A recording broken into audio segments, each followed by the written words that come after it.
Nous avons pris l'engagement de rester toujours plus près de vous en vous donnant l'essentiel de l'information économique en République démocratique du Congo. Mesdames et messieurs, c'est un plaisir de savoir que vous êtes nombreux. Aujourd'hui, nous allons revenir avec toutes nos rubriques au rendez-vous essentiellement pour le compte des chiffres clés. Nous allons remonter sur votre table les dépenses effectuées en faveur du ministère des Finances en 10 mois. Nous allons aussi recevoir pour vous un invité puisqu'il s'agit d'une grande réalisation à impact visible. Il s'appelle Bob Bobunda. Il vient pour parler de cette grande réalisation au sein du ministère de l'EPST. Principalement, nous parlons ici du service de contrôle des paies des enseignants au ministère de l'EPST, le SECOP.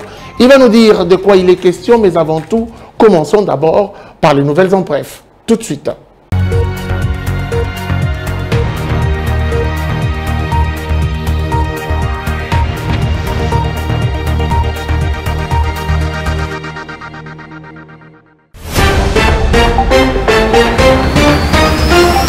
Commençons ces nouvelles en bref avec cette information. En sa qualité de porte-parole du gouvernement, le ministre de la Communication et Médias Patrick Muyaya a donné la position du gouvernement sur le rapport Congo Hold Up, publié récemment par des médias internationaux. Un rapport qui accuse la BGFI Bank d'avoir facilité un clan Kabila d'opérer des détournements des fonds publics. Selon Patrick Muyaya, des faits ont été reconnus par la banque précitée.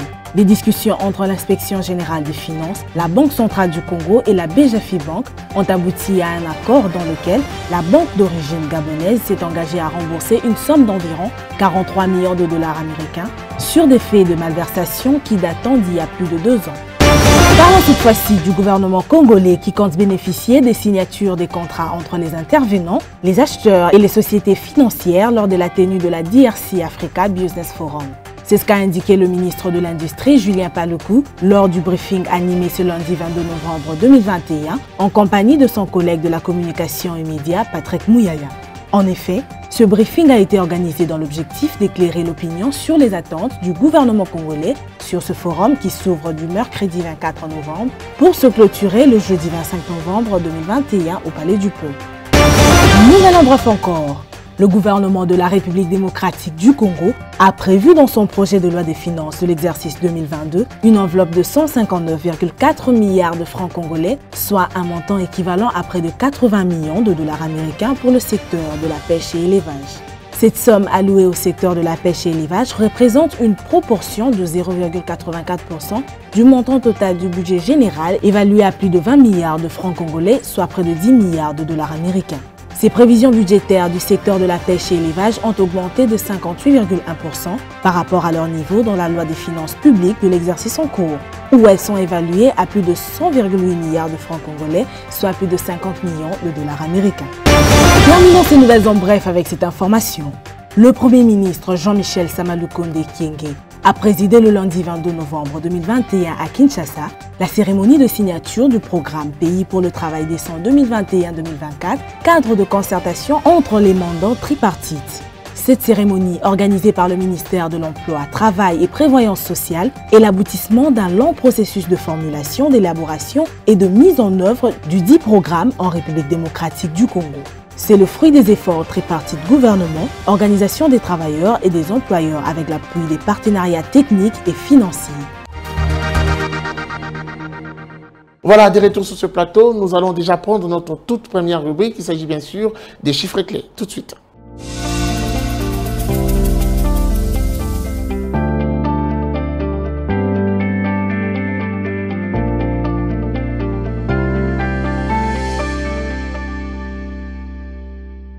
Alors, Judith Unamaka, bienvenue. Merci à vous. Alors, avec vous, aujourd'hui, nous parlons bien sûr de ces dépenses effectuées en faveur du ministère des Finances en 10 mois, mais avant tout, parlons un tout petit peu de cette température actuelle sur le cours d'échange en République démocratique du Congo. Voilà, comme toujours d'ailleurs, nous faisons d'abord le point sur le cours de change actuel en République démocratique du Congo avant de passer dans le vif du sujet. Pour commencer, nous prenons le taux de la Banque centrale du Congo qui fixe $1 à 1999 francs congolais.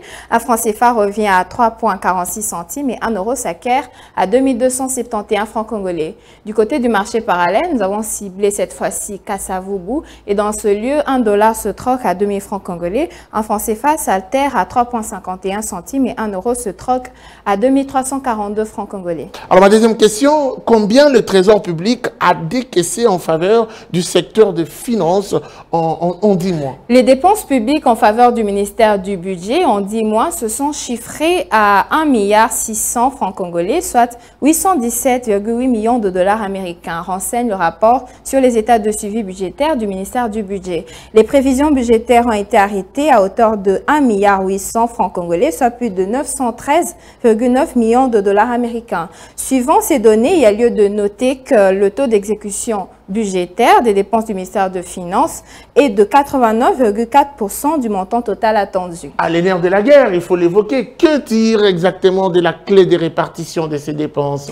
Voilà, ces dépenses en faveur du ministère de Finances sont présentées comme suite. Le coût de fonctionnement du ministère est évalué à hauteur de 124,8 milliards de francs congolais, 114,5 milliards de francs congolais déboursés pour les frais financiers, 144,9 milliards de francs congolais ont servi à la rémunération du personnel de ce secteur, 13,7 milliards de francs congolais ont été utilisés pour les investissements en ressources extérieures, 1,7 milliard pour les interventions économiques, sociales, culturelles et scientifiques et pour finir, 19,2 milliards pour les investissements en ressources propres. Rappelons également que pour toute l'année 2021, le Trésor public a prévu en faveur du ministère de Finances un montant total de 2 milliards 100 francs congolais, soit 1 milliard de dollars américains.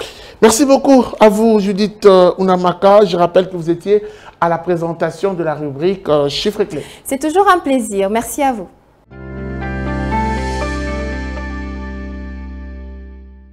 Africa Business Forum, les attentes du gouvernement, une bonne et une large explication a été donnée à travers le point chaud qui a eu lieu à la RTNC. Le ministre Julien Paluku est revenu plutôt sur cette question et nous, Zoomeko Live, nous vous proposons un extrait concis de lui qui précise les choses. Tout de suite.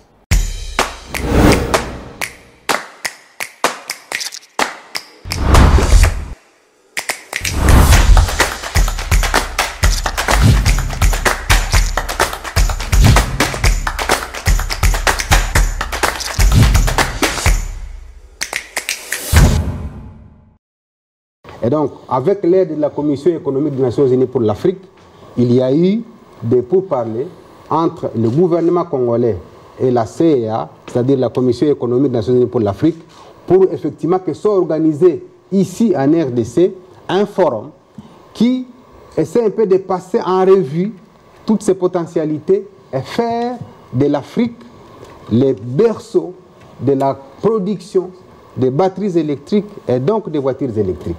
Et donc, il a été convenu qu'un forum soit organisé à Kinshasa pour faire venir effectivement tous les géants mondiaux du secteur de production des batteries électriques et les financiers maintenant qui vont faire la structuration financière, à savoir la BAD, la Banque africaine de développement, l'Afrexim Bank, la Banque arabe de développement économique de l'Afrique, ainsi que d'autres structures financières qui vont aider effectivement à accompagner la RDC dans la mise en place de cette chaîne de valeur qu'on a appelée chaîne de valeur régionale autour de l'industrie des batteries et du marché des voitures électriques. Les études qui ont été réalisées ont démontré que lorsque nous exportons nos minerais à leur état brut, eh bien, nous ne profitons qu'à concurrence de 0,1 à 3% de ce que nous devrions avoir comme retour, comme dividende. Par contre, si nous commençons à transformer les minerais ici et commencer à vendre les batteries électriques aux utilisateurs finaux, qui sont les Européens, les Américains, les Chinois, eh bien, ça va nous permettre d'être dans ce grand marché mondial qui, comme vous pouvez vous attendre, c'est un marché qui est autour de 8 000 milliards de dollars. Comment on a trouvé les 8 000 milliards? Un véhicule électrique en moyenne coûte 40 000 dollars. Et si la demande est de 145 millions de véhicules électriques en 2025, chacun peut multiplier 145 millions des voitures fois 40 000 $, vous êtes autour de 5,8 000 milliards. Alors le forum est là donc pour qu'on livre tous ces indicateurs à l'opinion aussi bien nationale qu'internationale pour que désormais la RDC soit au cœur de cette transition énergétique comme elle est en train de l'être pour la transition écologique avec ces forêts du bassin du Congo. Donc voilà, chers collègues, brièvement, ce que je peux donner comme message pour justifier le pourquoi de l'organisation de ces business forums ici en RDC et quelle est la demande mondiale qui est en face de nous et qu'est-ce que nous pouvons tirer de cette demande mondiale estimée à 8 000 milliards et nous, la RDC, nous aurons le choix entre la cible que nous visons. Si le marché est de 8 000 milliards, nous visons quel pourcentage? Nous visons 1%, nous visons 2%, nous visons 10%, nous visons 20% de ces marchés. S'il est de 8 000 milliards et que nous visions 10% de ces marchés, donc nous captons 800 milliards de dollars. Si nous visons 1%, c'est que nous captons 80 milliards de dollars. Si nous visons 0,1%, c'est que nous ne capterons que 8 milliards de dollars. Alors, c'est à la RDC d'avoir les choix et la cible par rapport à ces politiques publiques qui sont mises en place pour savoir quel est l'objectif qui est poursuivi par la RDC par rapport à ces marchés. Et c'est la raison d'obliger effectivement que la transformation se fasse en RDC, tel que d'ailleurs le code minier l'a déjà stipulé, parce que le moratoire qui a été accordé aux miniers, il était de 3 ans à partir de 2018, et que donc à fin 2021, tous les intervenants dans le secteur minier devaient cesser d'exporter les matières à leur état brut et commencer à transformer ces matières ici en République démocratique du Congo. Dans ce nouveau narratif-là, nous ne venons pas simplement pour dire que nous avons de forêts, nous ne venons pas simplement pour dire que nous avons des batteries ou des matières premières qui permettent la production. Nous venons dire qu'en plus d'avoir de forêts, nous allons travailler à assurer que nos communautés locales adoptent un comportement responsable qui protège. On va parler d'adaptation, on va parler d'atténuation d'une part, mais pour ce qui concerne spécifiquement les batteries électriques, nous allons nous-mêmes travailler à donner de la valeur ajoutée localement. Parce que ça, c'est une grosse question qui se pose depuis plusieurs années, mais cette fois-ci, nous voulons saisir cette fenêtre d'opportunité que nous avons pour que nous puissions finalement mettre en valeur ce que nous avons. Au-delà du fait que ce sont des grandes sociétés internationales qui produisent ici, mais il y a moyen que dans cette chaîne de valeur, que nous puissions trouver de la place pour des compatriotes qui puissent être en mesure de tirer profit de notre secteur minier.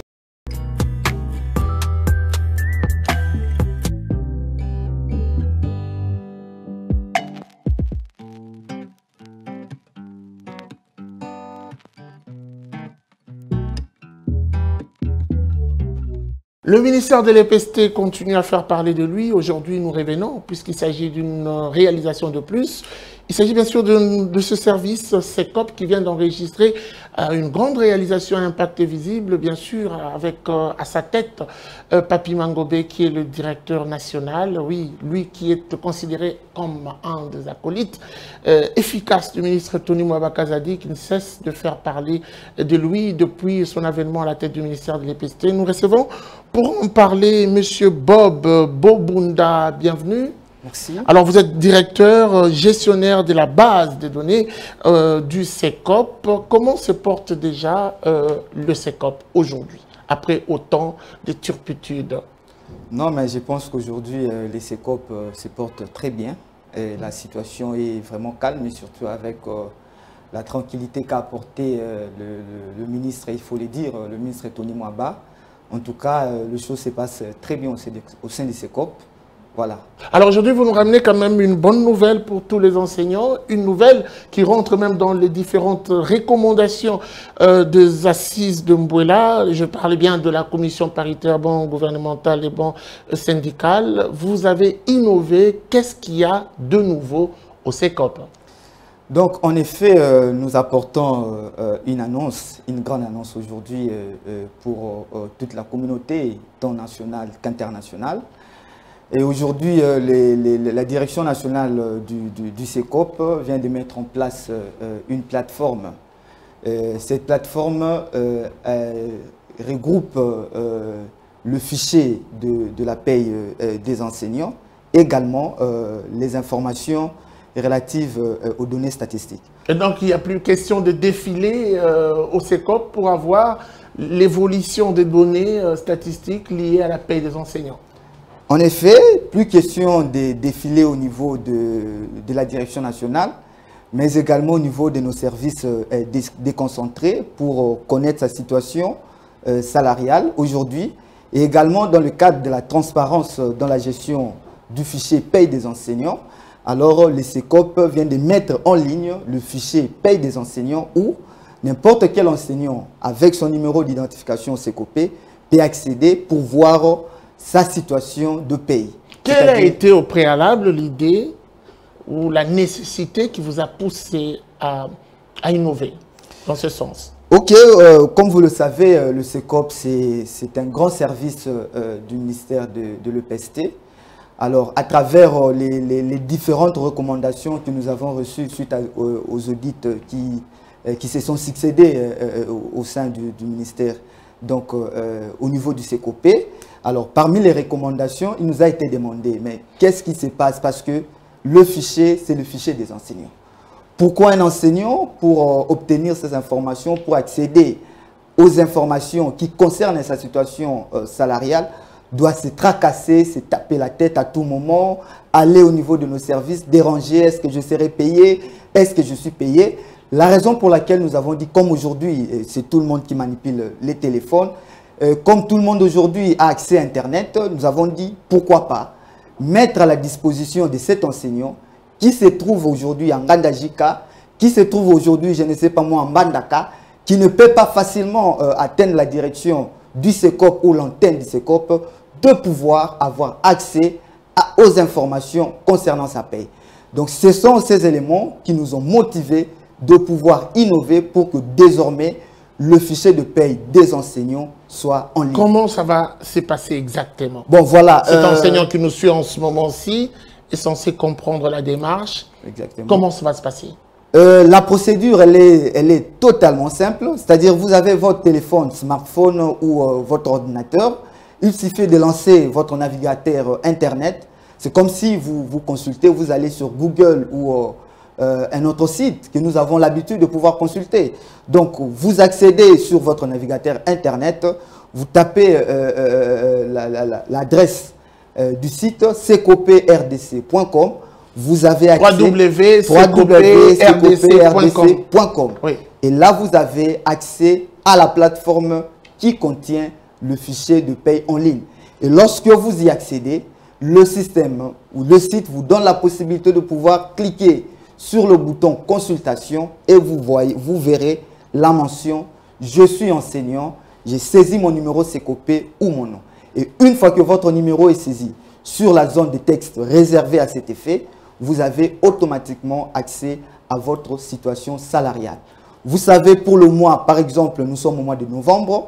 Pour le mois de novembre, je suis enseignant à EP1 Boboto, par exemple, et que je suis payé à telle banque. Et vous aurez à la banque, vous touchez votre salaire. Les détails sur le nom de la personne, l'identifiant CECOP, la banque qui prend en charge la personne, sont reprises, ces détails, dans le site CECOP. Effectivement, toutes ces informations concernant l'enseignant, c'est-à-dire le nom, le col où l'enseignant est affecté, le sexe, d'autres informations, notamment la date de naissance, et puis également la banque qui paye cet enseignant. Très bien, on va finir toutes ces quand même. informations se trouvent dans le site. On va finir quand même avec cette information. On le sait qu'aujourd'hui, le nombre des enseignants est quand même élevé en République démocratique du Congo. Est-ce que le CECOP sera à mesure d'actualiser à la seconde près les données contenues dans ce site? Exactement, comme vous le savez. Vous avez le moyen de votre politique. Pour ceux qui ne le savent pas, le CECOP est bien outillé. C'est-à-dire les agents du CECOP sont très bien formés parce que chaque mois, là je vous le dis bien, les enseignants sont en train de nous suivre, ils peuvent le confirmer. Chaque mois, le CECOP est au niveau des écoles pour le contrôle physique. Et d'ailleurs, il n'y a pas plus tard que 2 mois, sous l'impulsion de son Excellence, Monsieur le ministre, son Excellence, le professeur Tony Mwaba, nous avons procédé à l'opération du nettoyage systématique de notre fichier. Et au moment où nous vous parlons, le SECOP dispose d'un fichier fiable. Et ce travail a été réalisé grâce aux contrôles physiques qui sont menés pratiquement chaque mois au sein de tous les établissements scolaires. C'est de cette façon que le SECOP réalise sa mission qui est de produire une paie réelle. Merci. Une paie qui est conforme à la réalité des établissements. Merci beaucoup à vous, M. Bobunda, pour toutes ces précisions. Je rappelle que vous êtes gestionnaire de la base des données du SECOP. Merci beaucoup. C'est moi qui vous dis grand merci pour l'opportunité que vous donnez au SECOP de pouvoir présenter ces nouveaux outils à la disposition de l'enseignant congolais. La chronique du jour nous ramène Patrick Bomboka avec ses précisions, mais également ses analyses. Il est notre éditorialiste, mais il donne plus de précisions sur cette question majeure. La chronique, c'est tout de suite.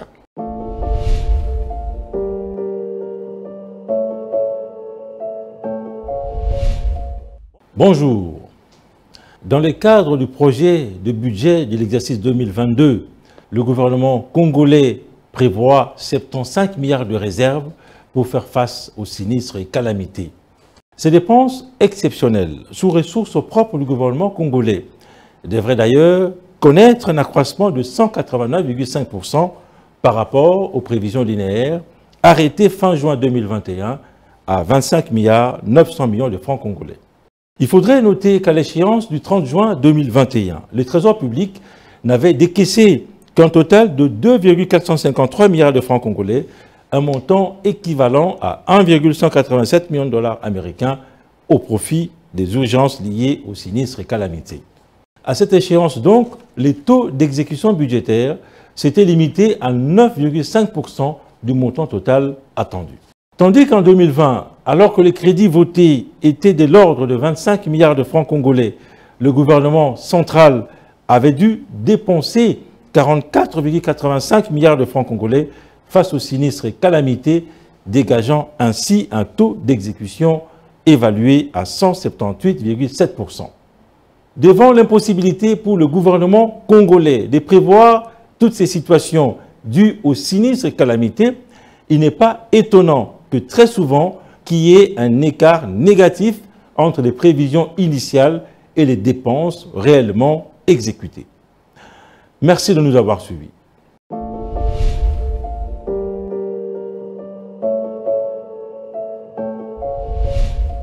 Vous avez l'habitude de faire le marché avec nous, alors tenez-vous bien, nous allons encore slalomer. Cette fois-ci, c'est parti, un petit périple, nous sommes toujours à Kinshasa. Nous allons vous donner des prix avec des précisions. N'hésitez pas à rester chez vous et faites le marché avec nous. Zoom Wednesday, c'est tout de suite.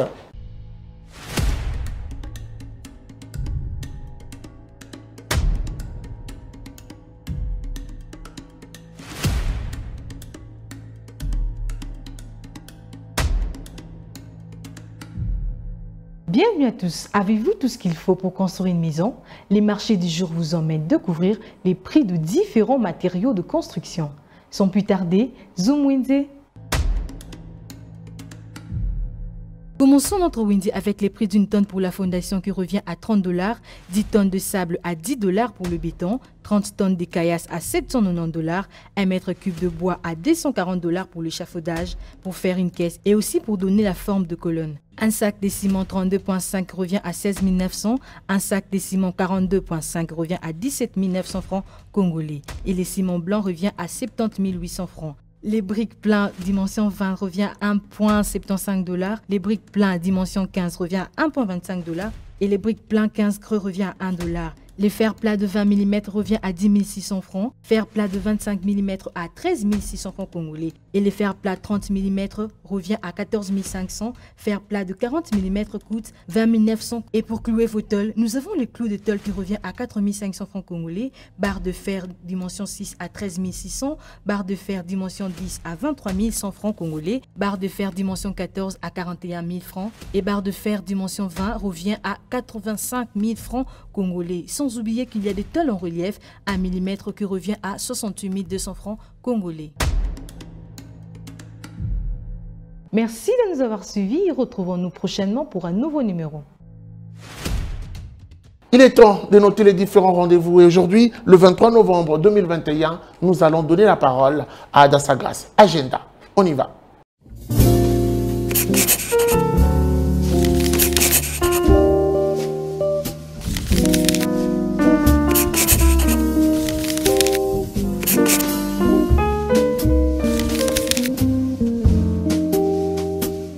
Bienvenue à l'agenda, voici le rendez-vous du jour.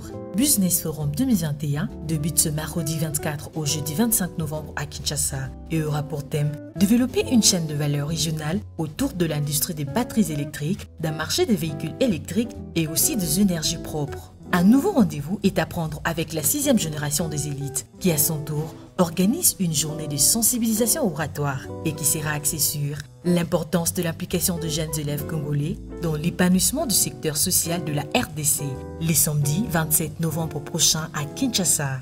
Rappelons à présent à tous les Kinois que le grand salon de financement pour les jeunes entrepreneurs se tiendra à Kinshasa ce samedi 27 novembre de 12h à 14h.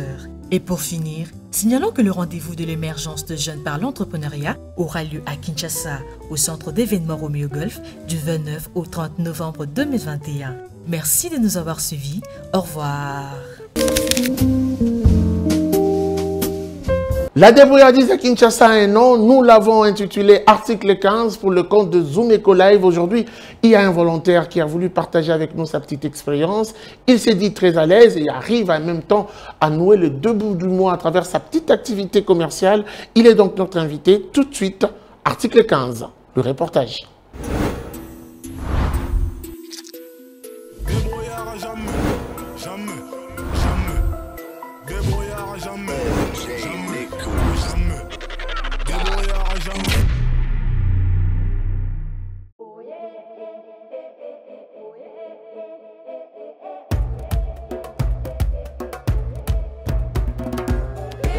Le tout change avec le temps. 5 ans depuis Nabanda Kopoyo, Nazwa Kapena solution à Malamuti.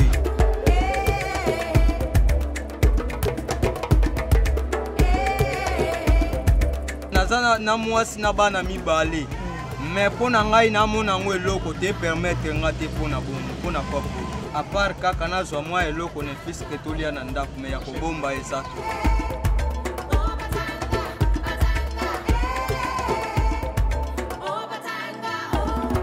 Na kopi na ngai oyo nazosala donc ebandeliti suka eloko eza te bagene to souffrir naza diplômé depuis 2012 ti lelo naza kaka na kopi na souffrir mabe mosala eza te na mboka oyo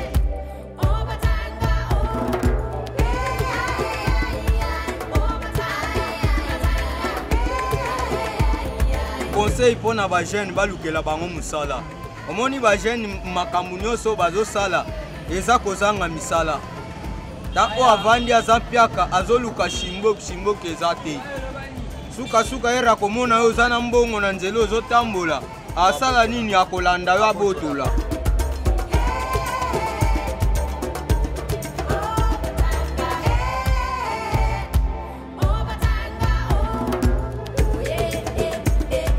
mpona gouvernement congolais agreye nyonso emploi banini tout ça pour na congolais à vivre kitoko alia kitoko pe miyibi pe kuna balongwa nyonso bayiba balongwa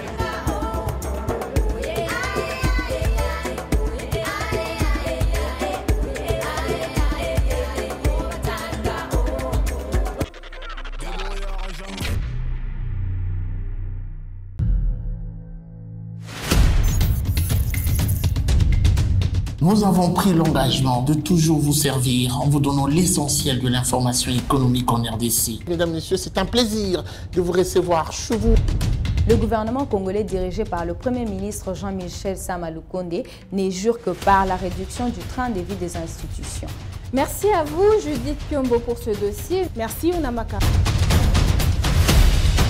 Désormais, suivez-nous à 19h30 sur la RTNC du lundi au vendredi avec le même plaisir. Zoom Eco Live, la référence de l'actualité économique en RDC.